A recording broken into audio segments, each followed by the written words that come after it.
Wish you were one of those influencers with raving fans who binge on your every word, consume all your content, buy everything you have to sell, and demand even more? Then stay tuned while Authority Magazine columnist and BuzzFeed contributor Tracy Hazzard shares strategies, tips, and tactics from top videocasters, podcasters, authors, and social influencers on creating that bingeable factor. Now, let's join Tracy as she explores how to rise above all the digital noise with the binge factor.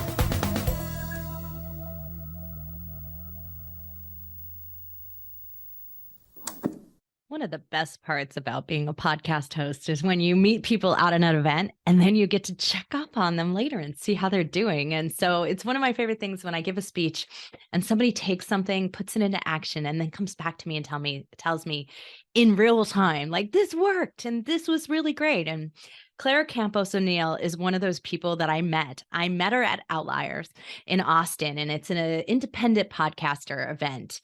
And she just impressed me with what she was working on. And at the time, I think she had just started the podcast or was just about to start it, like it was about to start any day. So it was really wonderful for me to catch up with her and find out what she was doing and how it's going. And so I was so excited about this call with her today. So Claire Campos-O'Neal, mother of 2 young boys, daughter of a first-generation Mexican-American, is the co-host of Go Behind the Ballot. In November of 2021, she put her name on the ballot and ran for office for the first time for House District 51 in Texas. While she didn't win the race, she had learned a great deal about our community, the inner workings of local politics, and the importance of putting yourself out there. The act of courage propelled Claire to launch a podcast, Go Behind the Ballot, with her co-host Nicole Abshire. Together, they strive to demystify Texas politics one issue at a time. Their show is nonpartisan, pro-democracy, conversational, and always edutaining. In Claire's free time, she volunteers as the president of the Del Valle Education Foundation, and she is passionate about ensuring that Texas students have access to high-quality public education and every opportunity to succeed in school. Nicole and Claire have just done a fantastic job with deep diving into these amazing topics that, even though they're talking Texas politics, they transfer into our communities, into other places that you didn't imagine. I found lots of commonality to things that I see happening right here in California. It's such a different state, right, in terms of politics. It's fascinating to hear what they've discovered along the way and to talk about the nuances of this style of podcast. A political podcast could be a quagmire. It could be really difficult. It could be hard to get people to come on the show. It could be hard to get people to refer it and tell others that they're watching your show and listening to your show, right? So this is something that's really interesting. And I'm so glad that she was willing to come on the show and talk about what she's built with Go Behind the Ballot and really dive into some of the things that they're going to be trying in the future as well. So let's hear from Claire Campos-O'Neal, Go Behind the Ballot.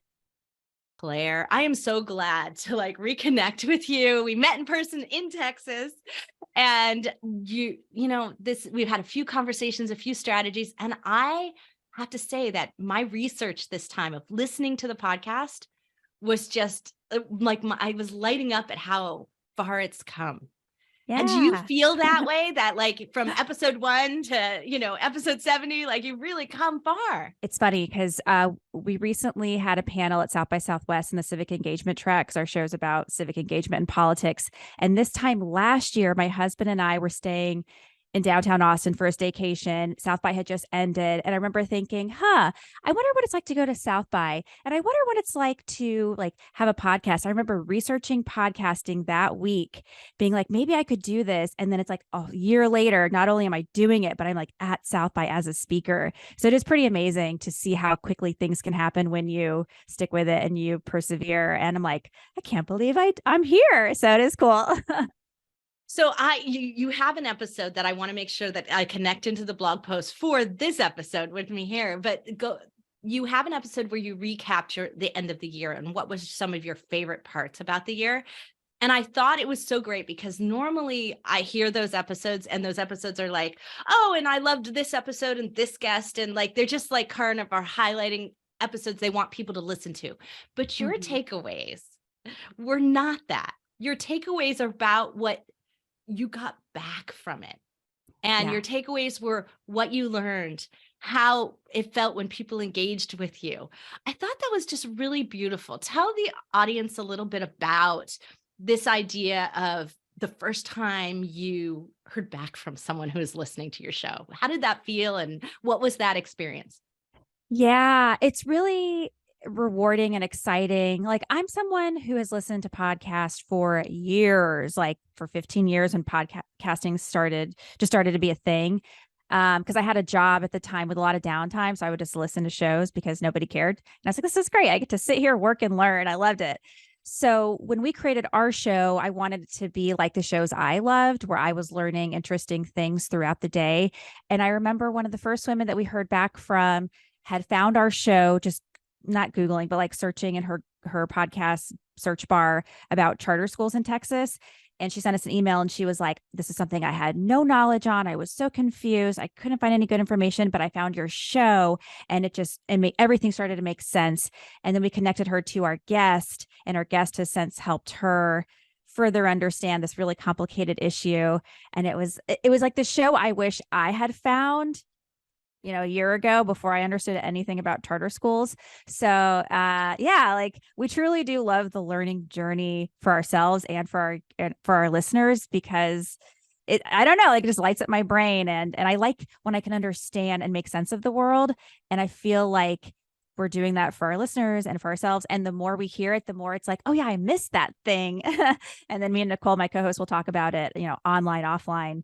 But we just like can't get enough. We're like, let's keep going and find out more So and I connect think the dots. the choice of a co-host is great for you. And because I think that this topic, the topic of politics in general, especially local politics, right? The more viewpoints, the better that is. And I think that that's interesting. Was that difficult to make it happen? I know this because co-hosting can be such a difficult part for lots of people, but how did it come about for you and Nicole? It came about pretty easily. So I guess the way the podcast idea came about was I had run for office. I was running to be the Democratic nominee for House District 51 here in Texas. I lost that race, but learned a lot. And I thought I was going to write a book about that experience and how to run as like a super duper grassroots candidate. I raised $15,000, which is not a lot for that kind of race, but I was like, I'm going to try and throw my hat in the ring. And I wanted to write about how to do that. And also, like, if you don't win, to see the other opportunities that come about from putting your name out there. So I talked to Nicole because she had written a book and self-published. And as we were discussing writing a book and politics, she was like, you have to build an audience. And then slowly it was just like, maybe we should do a podcast about politics. And at first I thought it would be about running for office. But then because Nicole's pretty new to this space, she was like, maybe we should first explain things to people. I was like, yeah, that's smart. We should do that.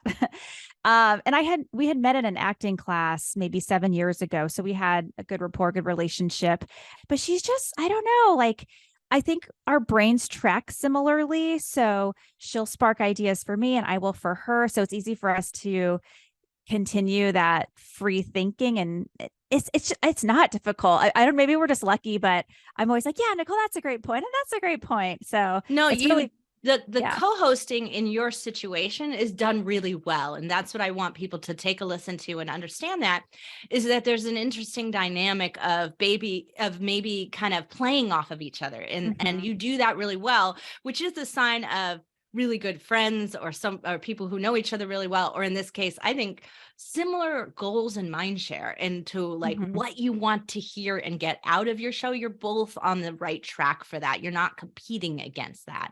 right. And that's not that common, to be honest with you. It's why most hosting doesn't work really well. It's because they're not aligned with their ultimate goal of what they want to do. I think you guys have done a great job of doing that exploration and explaining without explaining, which would be so boring. Yeah. And it's not that at all. Yeah. I think what helps is, and Nicole, she says, like, I'm the one that comes to this not really having the political vernacular, or the jargon, or like people always speak in shorthand when it comes to politics. And I'm starting to do that too, just because I've been around it a little bit longer, not my whole life, like some people we interview maybe in the last 5 years, but she'll be like, can we stop real quick and break this down and make sure we're all on the same page? And I appreciate that she does that. She's also really good at elaborating and expanding and recapping things that have been discussed. Because I'm learning just like the importance of repetition for myself and for our listeners, and how that's how you really, I think, start to influence people and maybe change their minds a little bit and give them new food for thought. Well, I think that, I always go over everybody's binge factor, but what was the most impressive part for me, the part that would make me binge on your show, and I'm not even in Texas, right, is that there is this thread that you pull through all of the shows where you're starting to uncover things like dark money, Christian nationalism, the pattern of how it works in politics. Mm-hmm. And you're pulling that through and sort of connecting the threads from the various episodes and the various experts and people you're talking to in such a great way that I'm starting to see that pattern revealed to me, but not pushed at me as a listener. Yeah. And I think that helps me get to that aha place a lot faster than it would if you just said, this is how it is, and this is what we have to fight against. Yeah, and I appreciate that. I mean, we were really intentional about not wanting to be super partisan or like talk radio, like, oh, this side, they're a bunch of idiots and they don't know anything. No It's shock jocking. We just talked about that on our show, the other show the other day. I don't like that. Honestly, I grew up with that being in the background of like the car radio when we were going on road trips, and it's very unappealing to me. So yeah, it's like, I want to make the show I want to listen to. And the podcasts I listen to are kind of in that newsy space, but we're not journalists, but we are curious and we want to pull the thread and connect the dots.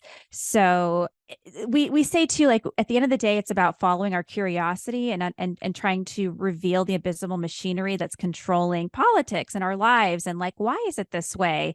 And then once you can actually see that, then saying, okay, well, do we like this? If we don't like it, how do we change it? So yeah, walking step by step, and things aren't siloed. We're learning, like everything is so interconnected. And the more you can connect it, the more you can, I think, come at it holistically and come up with better solutions. Because I think a lot of people do want better solutions. A lot of people are like, oh, the government doesn't work. It's like, there's a reason it doesn't work. It can work. Different political choices can be made. It's so interesting that you say that. And because I was thinking that that's the whole point of the curiosity part of it, is that you built this into the model of the show, right? So you get to explore these things, you get to go down this path, find out what's really going on with some of the dark money or something like that, that just, is of interest to understand how does this work. But at the end of the day, I think your biggest return on investment could come from the fact that you're going to see a path that no one else did. Mm-hmm. And then you're going to say, this is how I could run again next time in a different way that has a better chance of success. Yeah. I could see that for sure. Yeah. And I mean, the exciting thing is too about having the podcast is we get to talk to people who we'll see on like Instagram or Twitter or whatever. And I'm like, oh, I love what they're doing. Like, cause we tend to highlight people who are kind of doing what we're doing. Like, this doesn't make sense. Let's go figure it out. And then we're like, okay, come talk to us and help our audience plug into the thing you were exploring, like the Chris Tackett episode about dark money and politics.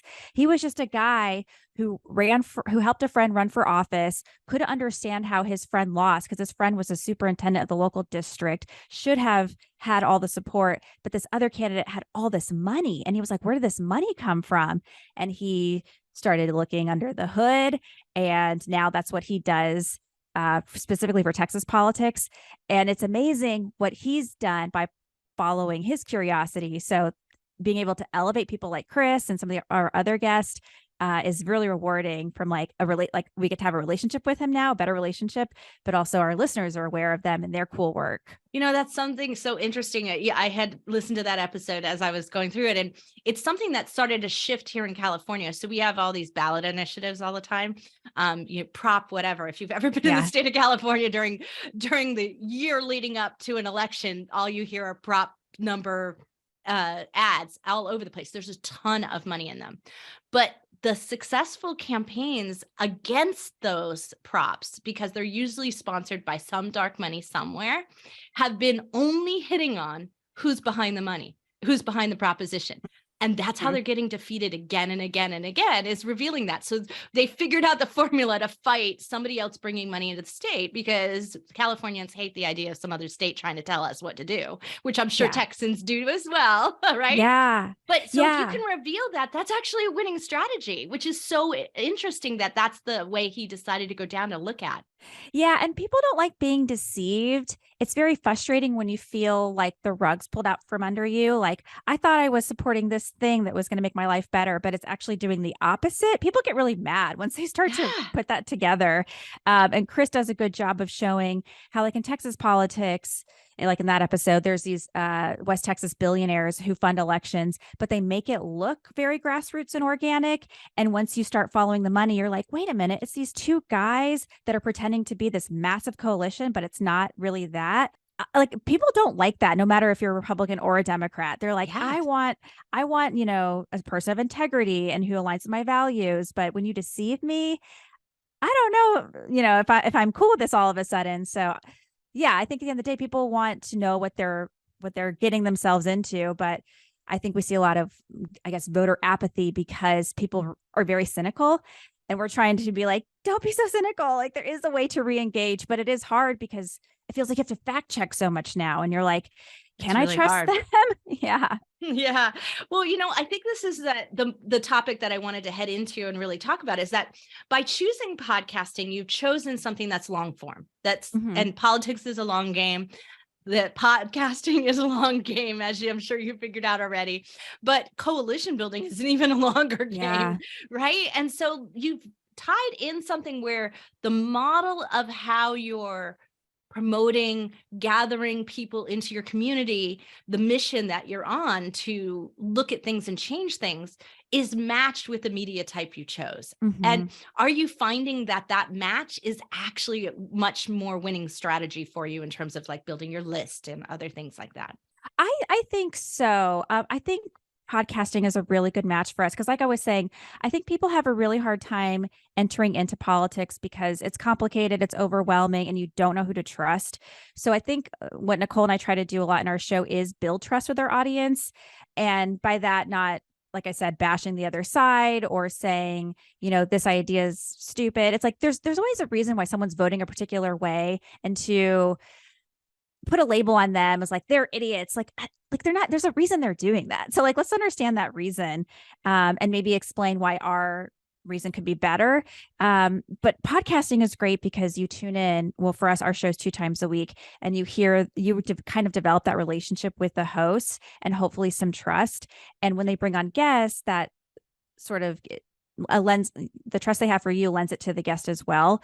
So we pick people who are a good fit for the topic, but also who we feel like are a good, trustworthy professional resource, not someone who's just like, this is my opinion. Like, they actually do the research on particular things.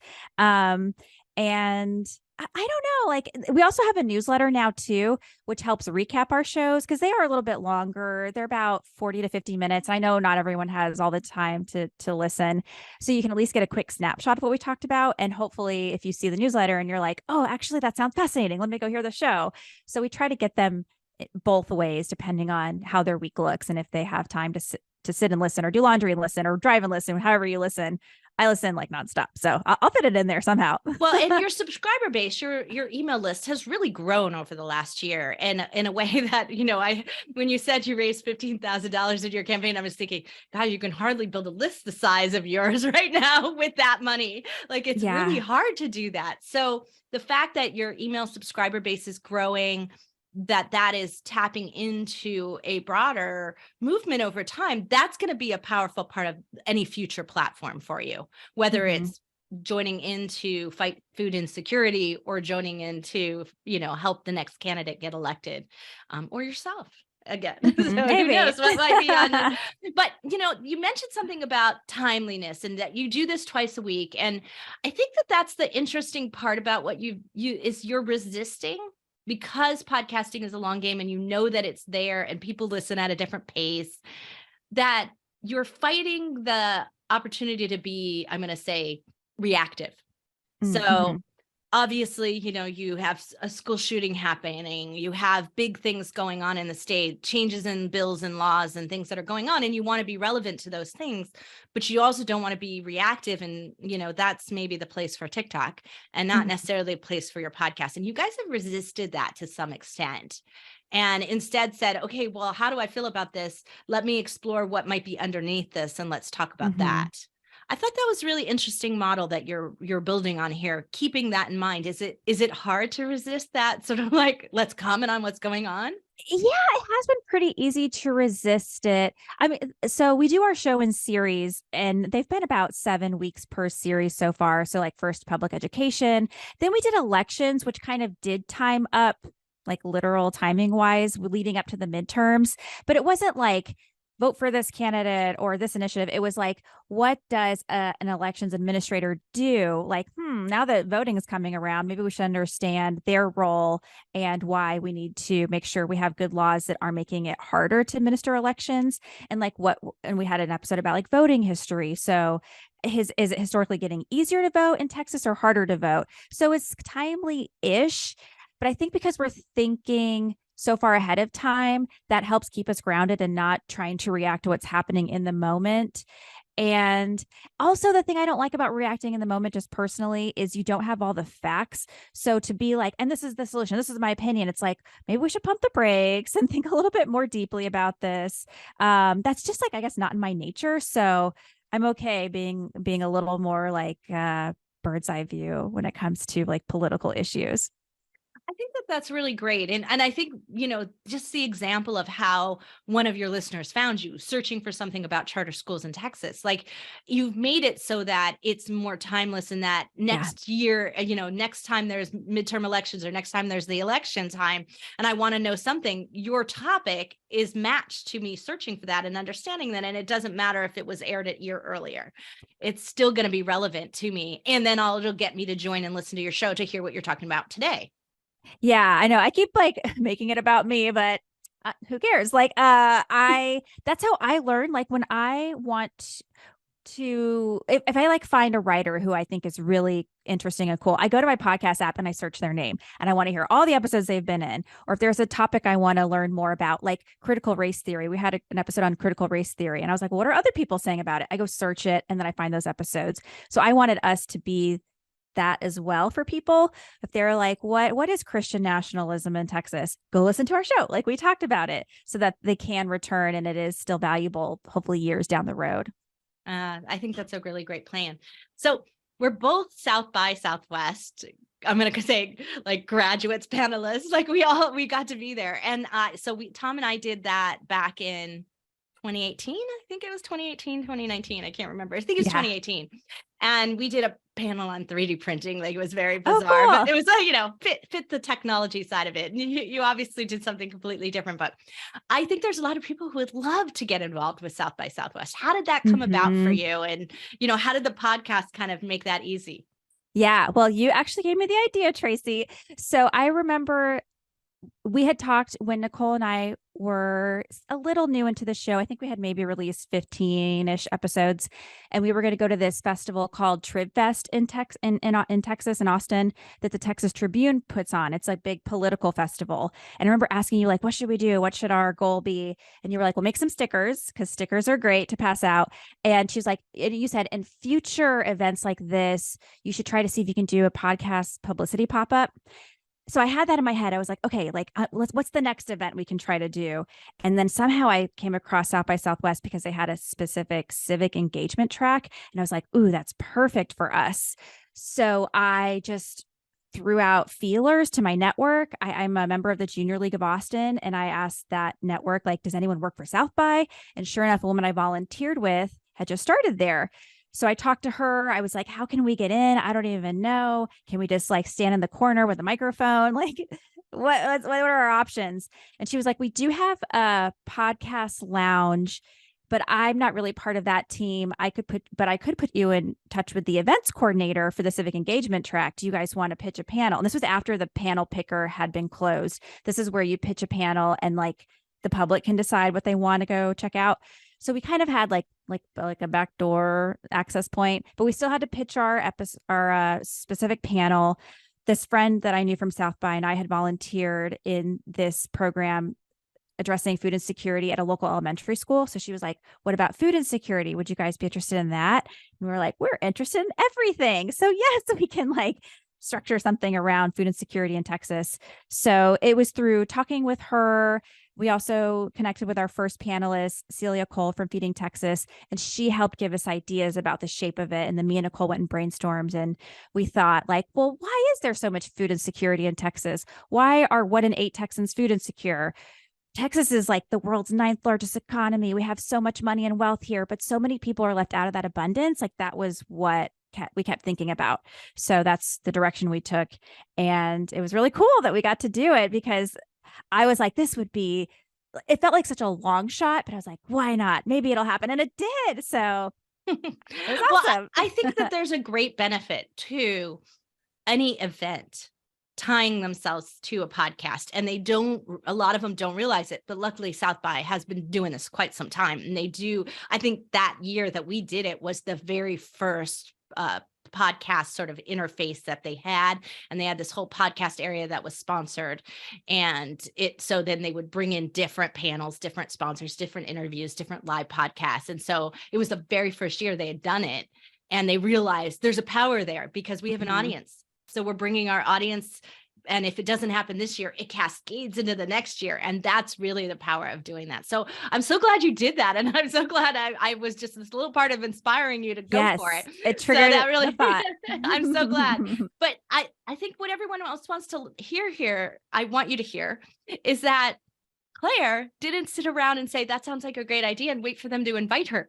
Right? She went out there, found someone, connected in, figured out a way through that process. That's what it really takes as a podcaster. We're grinding it out, but when we make it happen, it has great residual value to the show. It'll have cascading effects.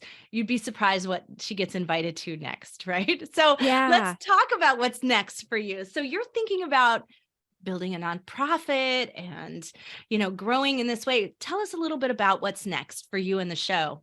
Yeah, what we have been trying to crack is the monetization riddle. And I think for us, we've talked to a lot of other podcasters who are successful and people who are in journalism, because like we're not journalists, but we've had a lot of success learning from like nonprofit journalism here in Texas. So we've been getting feedback like, you guys are doing educational work, you're doing civic engagement work, like you should consider becoming a nonprofit and trying to apply for grants and get money that way, and maybe still having some sort of membership model as well. So that's what we're going to pursue. And maybe even like a philanthropic donor will be interested in the work we're doing. Because a lot of thing that gets funding, we're discovering, is when people talk about democracy and freedom and civic engagement, because we don't have a lot of civic education here in Texas, to be honest. So there's a lot of people with money who light up when you talk about those things. So we're like, oh, okay, maybe this is the track that makes more sense for us. So we're going to explore that. And it's like you're saying, like, I'm still trying to find people who have done it to be like, how do you do this? But for some things, it's like, we're just going to have to like trail that path ourselves. But it's just a lot of trial and error. But we've met a lot of great people who have helped us. And it's funny, what's really helped me was running for office and then starting the podcast, because running through office, like I'm more of an introverted, kind of a shy person. You can't be that. You have to be assertive, and you have to you can't just wait. You have to go because the election is coming. So with the podcast, I still have that urgency, and I'm just going to ask. And if they say no, whatever, I'll find another person to help me out. So it's training you to run again. I love it. I say no, but then who knows? Like, it could happen. Anything could happen. That's right. Well, that's the kind of other part I wanted to just touch on before we go here, which is sort of this idea that putting yourself out there in this way can have a backlash. And have you found that? Have you found that you're being trolled a little bit more, that especially in politics right now? I mean, we've been hearing about sort of people who are in that sort of election management system are being completely hounded. Are you afraid of that? Is that happening to you at all? Or are you, you're just like, I'm going to hold my own because the show's good? Yeah, yeah. Again, I think maybe running for office gave me a little bit of training in that. Like, there's always going to be people who are chattering and saying things about you that aren't true. And I think it's just reminding yourself, like, I knew who I am. I know what I'm doing is important. And they're just trying to get me off track. And I think about like Brene Brown. I read a lot of Brene Brown before running for office, and she just talks about the arena. And, if you're not in the arena, your opinion doesn't really matter to me. And like this chatter around you, these people they're just like at their homes behind their computers. Like they're not doing anything. So until you're actually doing the work, I'm not interested in your opinion. I think that's a really great Teflon attitude to have, which I really appreciate. But I think you're right about this because so often I hear, and this is the interesting part of, they never listen to the show. They may be Mm-hmm. commenting from it being posted on social media, Yeah. but they didn't actually listen to the show. And so those of you that are those listeners of yours will jump down that and tamp it down faster than you can. That's what I really find is like, did you even listen? Because Oh, that's yeah. not what they were talking about. And, and so I think that that's really an interesting model of really saying, no, my listeners are my listeners. This is the arena I'm playing in. This is the mission and focus that we're going to go towards, and sticking with that and staying strong is actually the best strategy. Yeah. And we ask for feedback all the time. Like we do genuinely want people to tell us, are the shows too long? There's something else you want to hear about. Please help us get better. But to just, I don't know, like say inane things that don't help at all. No, thank you. Like I'm going to go do the other thing I need to do. So important. Well, Claire, I am so glad that this show has really taken off. Go Behind the Ballot. I loved the concept of it when you were talking with me about it originally. And Yeah. I really love to see how it's transformed into being something that's easy for you to run, that seems natural for everything that you do. And what I really think that your key factor in its success and why it's going to continue to be successful is because you're revealing in a pace that is easier to digest. And in that repetitiveness that you were talking about, Mhm. that it's really helping your audience come around to that aha that they need to get involved. Yes. Thank you. Yes. It's good too. Like I guess I've never realized how important. Well, it's like with anything, with politics, with education, repetition really matters. So, and I think previously I was hesitant. I was like, running for office, your stump speech, right? You got to say over and over and over. And I was like, no, this should be different. It's like, no, you say it again and again and again because that is what at some point will sink into people's heads, and you have to tell them a bunch. And don't worry if they've no, you don't think like, oh, they've heard it. Who's they? Like most people have never heard it. So yeah, don't be scared to say the same things 100 times. Well, I can't wait to see what's next. So you'll have to keep in touch with us and let us know how it goes. Mhm. And when you get that nonprofit up and running, we'll have to Yeah. talk again. Okay, that sounds great. Thank you so much, Claire. And we'll be back with some more information about Claire and what my thoughts are about the show offline. There are so many challenges to doing a localized podcast. We've talked about this on the show with other podcasters who have a more local based show. And, of course, this is a very large state. Texas is a giant state. And whether it's happening in her little house district or not, like it's still universal. But listening to this is insight into how politics runs around the country. And so there's lots of it for even other people outside of her local community. But of course, you want to promote your podcast within your community. And there are so many challenges to that. First off, you've got the challenge of, do I want to admit that I listen to your podcast and will I share it on social media? Now, maybe in today's world, that's actually the easy part because we have so much of our community that's similar in thinking to us. And so actually it might be easier to get people to share it on social media, but it could also be a challenge. And so this is something that you really want to think carefully about as you're structuring your show, as you're titling your show.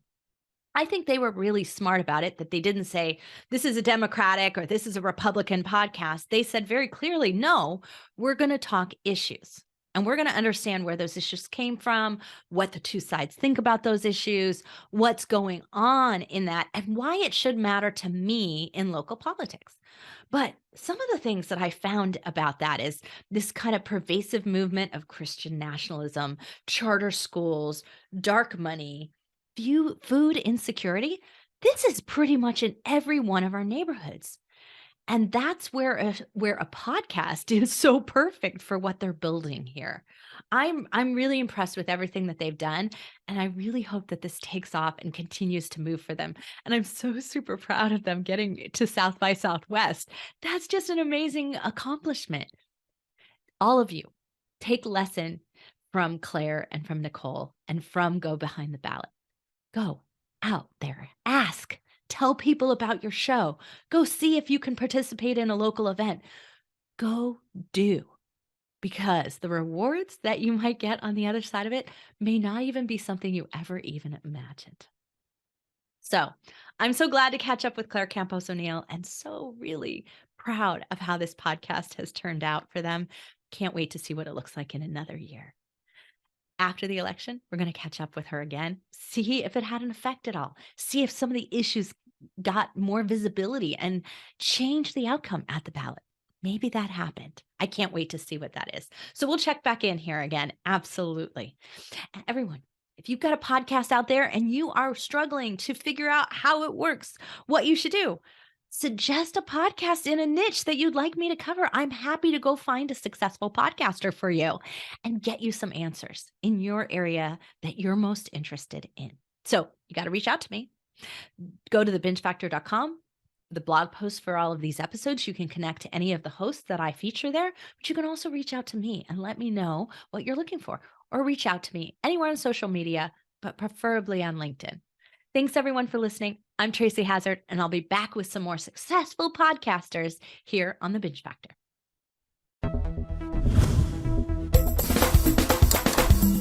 You've been listening to the Binge Factor podcast. For more information on podcasting and videocasting success tips and tactics, please go to thebingefactor.com. And be sure to listen to our other show for podcasters called Feed Your Brand.